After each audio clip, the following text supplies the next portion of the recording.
Today we're diving into the 2026 Mazda 3 Hatchback Carbon Edition. Now Mazda has taken a compact car and turned it into something that makes it feel like it escaped from the same daily driver jail. And if you're in the market for a hatch that's fun, refined, and won't guzzle your wallet dry, buckle up. This one's got the zoom zoom we all crave for. Let's kick things off with a proper walk around. Let's talk design and quality. Mazda 3 comes as a sedan or a hatchback. And let me tell you, the hatch is the sportier sibling, and it's got that aggressive hunkered down look that says, I'm here to play. The Carbon Edition, it looks like Mazda sprinkled some styling through the turbo accent, blacked out accents, that premium feel that doesn't scream, look at me. Available trims include the base up to a turbo premium with Carbon Edition that sits pretty much in the middle, and it has a sunroof. Build quality is top-notch, refined lines, no cheap plastics, and it's modern, elegant, and honestly, it makes you feel a bit cooler just standing next to it. But don't let that pretty face fool you. This is a driver's car at heart.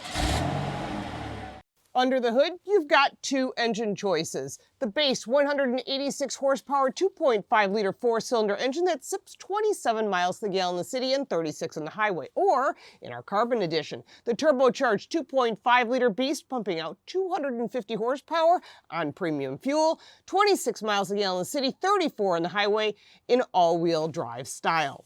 Transmission, 6-speed automatic or a 6-speed manual, but the manual's only for front-wheel drive in the premium trim on the hatch. All-wheel drive comes standard with the turbo and the automatic, like in this Carbon Edition. No mixing manual in all-wheel drive. Sadly, Mazda's playing hard to get.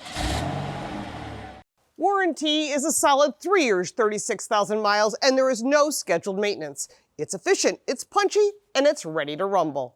Now inside, visibility, the eternal battle with hatchbacks. The Mazda 3 got the stylish sloping lines, which looks fabulous from the outside, but it creates some large blind spots in the rear.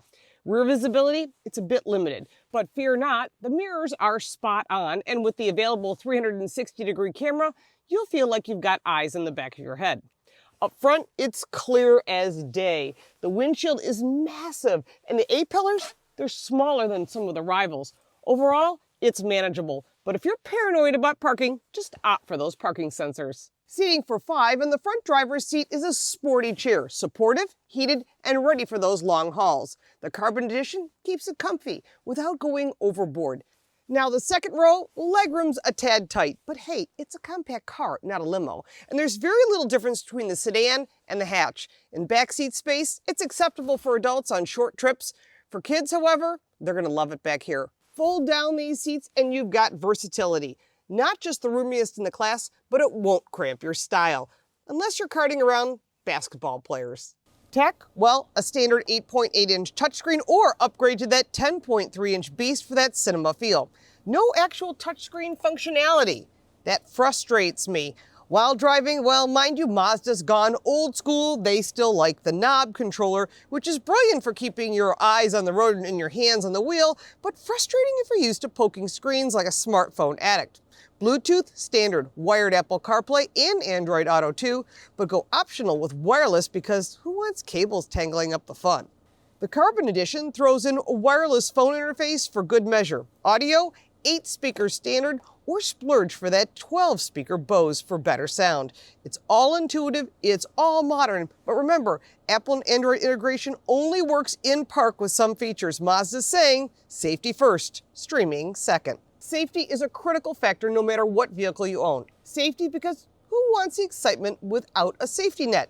NHTSA, the National Highway Traffic Safety Administration, gives this a sparkling 5 out of 5 stars overall. Standard kit includes automated emergency braking to save you from that distracted driver ahead, blind spot monitoring for those sneaky lane changers, and adaptive cruise control that makes highways a breeze.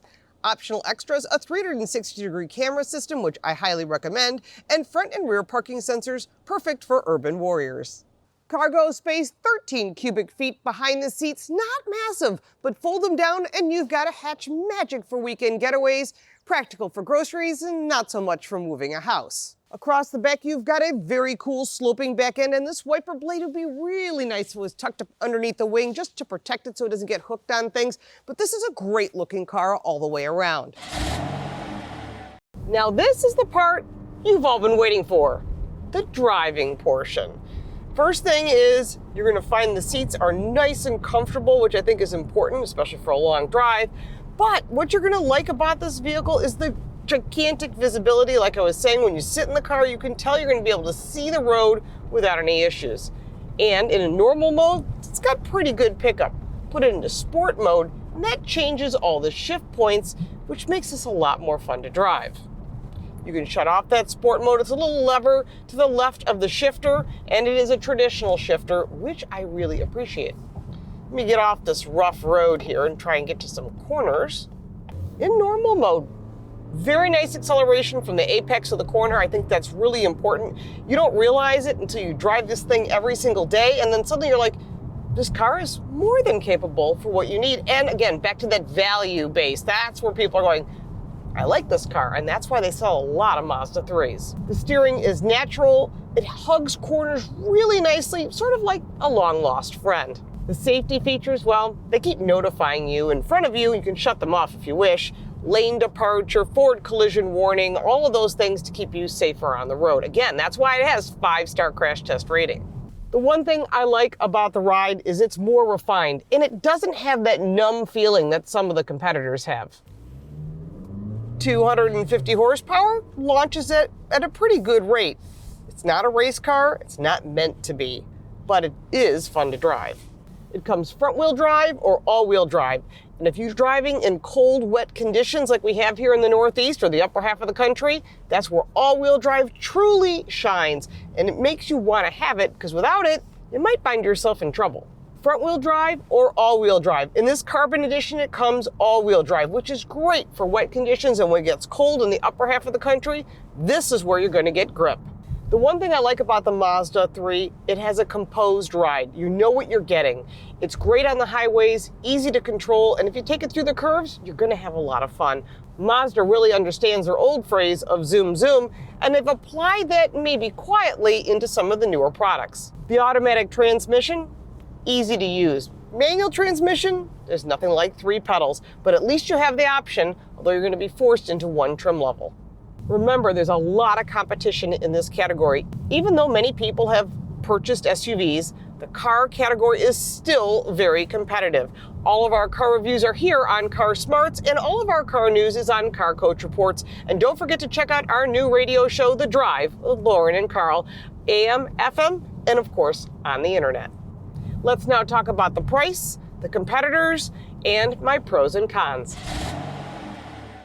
Price-wise, you're looking at $25,785 up to $37,975 for the top of the trim level. Depending upon which one you choose, our Carbon edition slots in nicely. Value with a performance punch. There are some pros and cons, starting with a modern interior that's a cut above, engaging drive that will put a grin on your face, and options for a manual or all-wheel drive.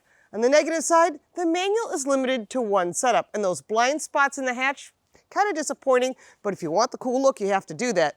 No touchscreen action, that's a big issue with me, and Apple CarPlay and Android Auto only work in park if you want to use the touchscreen. These are modern issues, but otherwise it's in a really good package. It squares up against the Honda Civic, Toyota Corolla, Volkswagen Golf, Subaru Impreza, Kia K4, Hyundai Elantra, but the Mazda edges them with that driving-focused soul. And if you want boring reliability, go elsewhere. If you want fun, stay right here. So there you have it, the 2026 Mazda 3 Hatchback Carbon Edition. It's a compact hatch with a big personality. It's fun, it's efficient, and refined enough to make daily drives delightful. And if you're after zoom zoom without the premium price tag, this could be the ticket for you.